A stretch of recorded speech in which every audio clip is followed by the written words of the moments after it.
Welcome to the weekend. Colorado gets off to a snowy start. Pretty good snowstorm so far. I'll let you know just how cold it'll be by morning. Denver 7 investigates exposed a flaw in the way funeral homes are inspected. We're hoping to prevent the terrible things that have happened in Colorado from ever happening again. Now lawmakers are getting involved. And a Colorado nurse who lost everything gets the surprise of a lifetime thanks to your help. I can't thank you guys enough. That's amazing. That's so amazing. Thank you. Well, this Friday drive home's a snowy one. We've already seen a couple of inches of snow around the metro. This is a live look at the snowfall in Denver right now. And throughout the day, the National Weather Service has been slowly creeping up the expected snowfall totals. Some parts of Denver could end up with 5 inches of snow, and the roads, they are definitely slick in spots out there. Good evening, and thank you so much for joining us.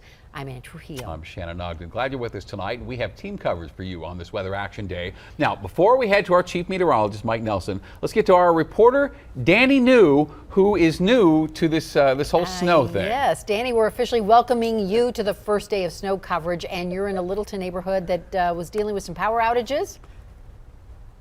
Yes, thankfully they are okay now. They're about 4,000 in this Bellevue Park area.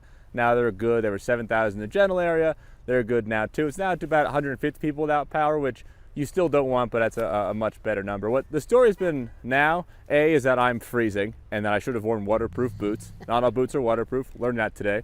And B, is that a lot of cars are getting stuck right now. As I've learned in Colorado, it's been about a month here, pretty much I've seen the highways are usually pretty clear, then it's the smaller roads off the highway that get stuck. And this one is a hill, particularly, it's Bellevue Avenue on the corner of Inca, and I've seen so many cars get stuck, and then they do the thing where they just kind of run their wheels really fast, and that doesn't work. So then that just makes a really irritating noise, you smell burnt rubber, and then it just creates all this mayhem. So I've seen a lot of cars, but I've also seen some really nice people getting out of their cars to help push other people's cars out of the snow. So I've at least appreciated seeing the neighborly feel here in Colorado, but I would advise people to definitely drive slow, and as I drive back to anchor the 8 p.m., I'm going to drive slow because these roads are very snowy, guys.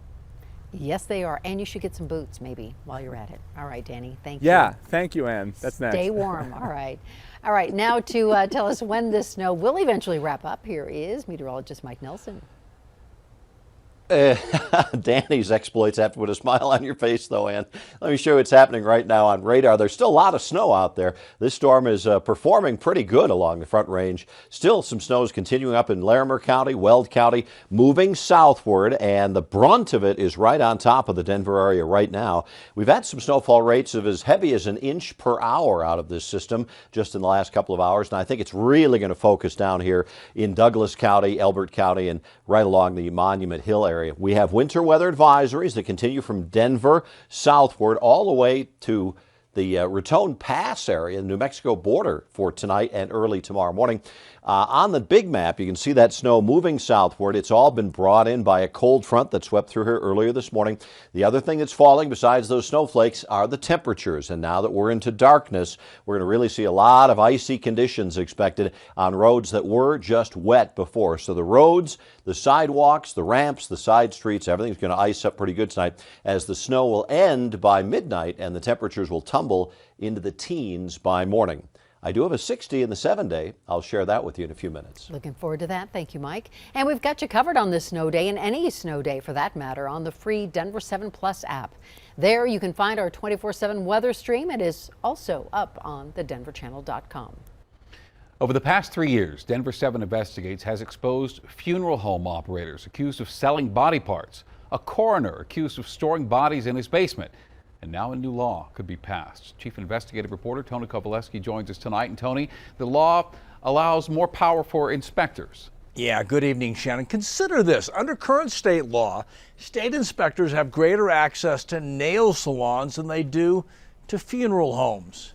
A report sparked lawmakers to say we need to take a closer look.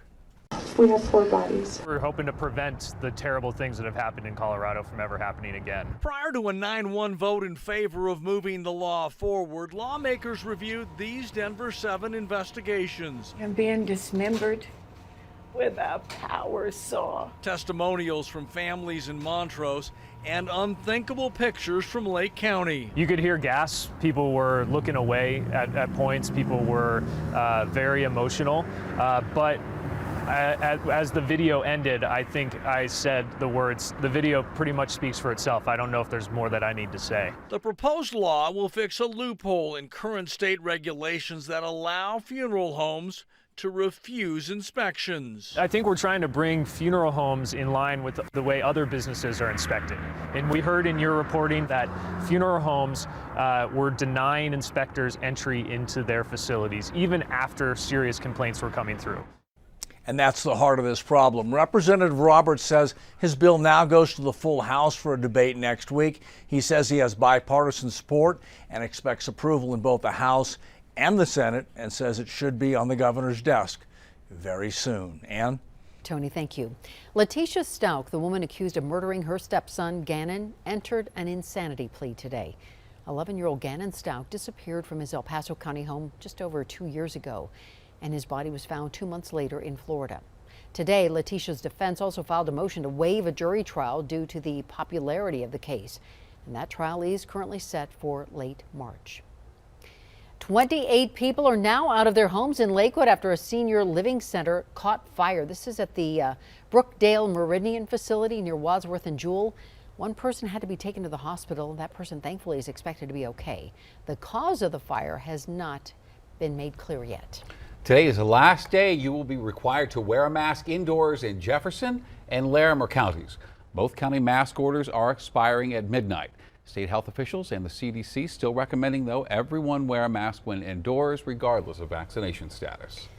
After the snow clears out this weekend, Boulder County will begin spraying mulch on the properties destroyed by the Marshall Fire, and this should prevent potential toxins in the ash and debris from being picked up by the wind.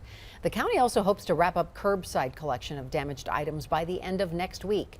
After that, debris removal from the more than 1,000 homes that were destroyed can begin. One nurse in Louisville lost her home after an especially tough 2 years of the pandemic. Denver 7's Colette Bordelon has more on how your donations are now making a difference in her life. It's funny because I can still picture the community the way it was, even though it's not here anymore. An address, all but gone. But I can also still decorate my house. I've made my address out of tiles.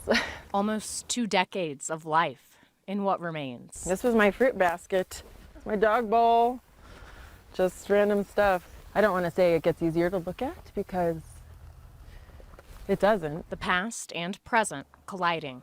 I can't believe it's February. Like, where did the last month go? For Kim Christensen, The pandemic is still here, along with the fire. who works just up the hill, spending 18 years there as a nurse. It's like my home. It was my home before this was my home. Her hospital spared in the Marshall Fire, but not from the realities of the pandemic. You don't want to wish anybody to see that. But her neighborhood, something you have to see, and another tragedy where the same comforting words come into play. We're all in this together, you know, and we've heard that through the pandemic, but this feels a little bit closer knit. With either the virus or the fire, an end sometimes seems out of reach. Biggest fears going forward is the cost on how much it will be to rebuild. Like so many, Christensen says her family is underinsured. We are going to pay your mortgage for the end of the year, so for the next 10 months. What? Thanks to the donations. Oh my God. Oh my God.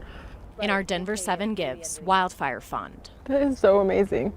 That'll help. Hopefully help us rebuild. For a nurse who's been able to find the good in the toughest of times. I'm telling you, every day there's more blessings. Colette Bordelon. This is a huge one.